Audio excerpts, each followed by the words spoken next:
Hi guys, what's up? So ngayon nga, ito po uwi ng kami galing sa pag-evacuate namin. Ayun. Ito, dito kami nag-evacuate sa bahay namin. Nag-evacuate kami, may saraw pa. Medyo init na. At kunti lang naman yung ulan. Pero nag-signal number 4 dito. Ayan o. So uwi na kami. So bye bye. Ito kasama ko to palagi. Kasi hindi siya marunong mabuhay mag-isa. Uwi na kami. Uwi na. Okay, uwi na. Uwi na. At okay naman dito. Sabi ko na, wala namang mangyayari. Mas naman, pinasok ko naman na si Pipito. Oh, let's say, upo. So, nandito na kami sa bahay at hayan, yan, tinanggalan na namin ang bubong kasi mga goma yung ano namin, ay, yun o, yung goma na yun. Kasi may mga magnanakaw kinukuha nila yung mga hindi naman sa kanila. Ang aking miwing, ang anak ko! Ang anak ko! At tingnan nyo, meron pa doong baboy. Yung baboy yun na namamay. Dito dinala. Ang dumi-dumi na tuloy. Uwa ni Marangking Kangkong. Hi, nandito si Bruno. Wag, ang dumi mo. Ang Bruno ko. Saan si Uwa? Tingnan nyo, may baboy dito. Ang dumi-dumi. Johong lang atina, oh. Baboy na namamay yan. Oh, ayan. Nakita nyo naman. Inalisan lang yan namin. Ayun oh. Ang guma na yun yung nakalagay dyan kasi baka nakawin naman ng mga magnanakaw na muna ulang hiya. Jojong! At ayun nga si Ababay. So ayan, nakapaligo na nga ako. At ayan, tingnan nyo. Yung mga pusa ko, ayun na. Mga natutulog na. Yung tatlo. At ngayon nga guys. Ayun, oh! Oh. Ay, hindi man makita dito sa camera. Mainit na. Ay, hindi pa naman masyadong mainit. Pero, ayun na, oh, nakikita ko na si Haring Araw. Pagpakita ko sa inyo, ha. Babalik rin ko ang camera. Ayun na, oh, may init na, may araw na. Oh, di ba tama nga ang sinabi ko?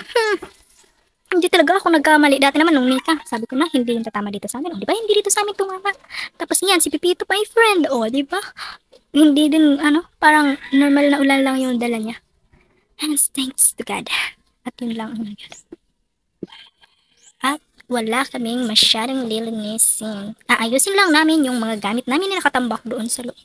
Kasi pinag-ayos namin naman yun bago umalis. Dahil syempre pa siguro dahil baka bumaha na naman. Mabuti na lang hindi. Ang bait talaga ni Pipito my friend. Pinagtaboy ko na siya. Papunta na siya yata ng West Philippine Sea. Tapos sasakupin na niya ang China charing. Ang hangin dito. Konting hangin. Normal hangin lang. Pero guys, so, tingnan nyo, marami pa itong mga dahon-dahon ng mga puno dahil napapalibutan kami ng mga puno. Ayan, may mga dahon. Yun, dililinisin namin yan. Pero patutuyin muna natin itong lupa.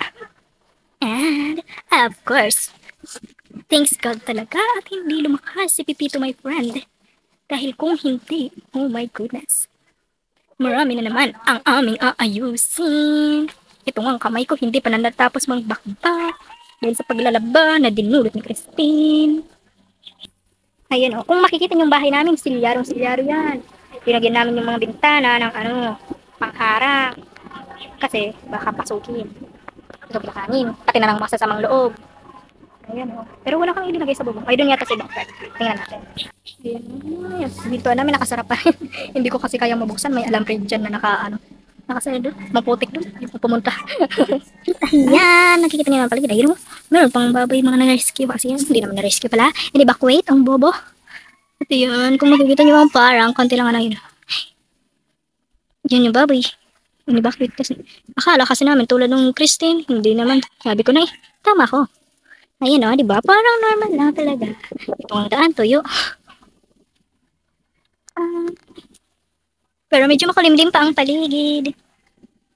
Oh, may nakakalabaw na dinala dito sa itaas dahil dati, nung panahon ng bagyong Christine is marami ang nabahaan at nalunod na kalabaw.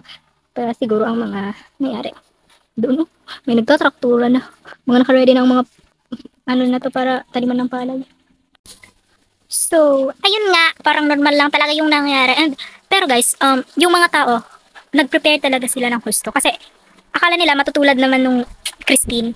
Pero, hindi naman talaga natulad nun. Super prepared sila. Kasi naman, ba yung pag-asa naman, yung report niya, is matinding ulan at hangin ang may epekto dito sa Camarines Sur. Pero sa ibang part naman yun. Tapos yung mga barangay officials, ano talaga, pinag-rescue yung mga ano to. Dito nga sa amin, konti lang yung ano to, halos lahat talaga. May ilan yata makalalikihin ang nagpaiwan, pero lahat ng mga taga dito sa amin nag-evacuate doon sa itaas. Doon sa, yung iba doon sa elementary, sa mga bahay ng kamag-anak na nasa sentro. So, super prepared na ang lahat. Ito nga pala, napapansin ko lang talaga to. Kapag prepare ang mga tao, walang dumarating. Pero, nakita nyo tulad ng Christine, hindi nakapag-prepare yung mga tao, kaya naman, maraming napektuhan. Oh my God, nabash pa nga ako ng mga tao. Ewan ko na lang, ang hirap na lang paliwanagan. Hindi ko na lang napatulad yung iba. Kasi guys, sabi ko kasi, mainit pa naman. Kasi, napansin ko lang kasi, 2 decades of my life, ilang baha ang aking sinukong, ilang bagyo na ang aking naranasan, hindi naman nauulit na, halimbawa, nagkaroon ng isang bagyo, tapos nauulit na malakas ulit. Pag nagkakaroon ng bagyo dito nauulit, mali na naman. Yun ang napapansin ko, kaya, hindi, yung mga gamit ko talaga, hindi ko na yun ayos. Doon lang yung sa anuhan ko. O, di ba tama naman talaga ako? Sabi ko na, nakulaan ko pang punta siya sa kadagatan. Oh my goodness. Gutom na ako. Yung pagkain namin, yung kaldero nandoon pa sa bahay na nandoon pa sila. Kami pa lang mga kapatid ko ang nandito. Wala, umuwi lang talaga ako para maligo. At hindi makababalik dun. Dito na matutulog mo mayang gabi. Sana hindi na bumagyo. Kasi gusto ko nang pumasok sa eskwela. Bye.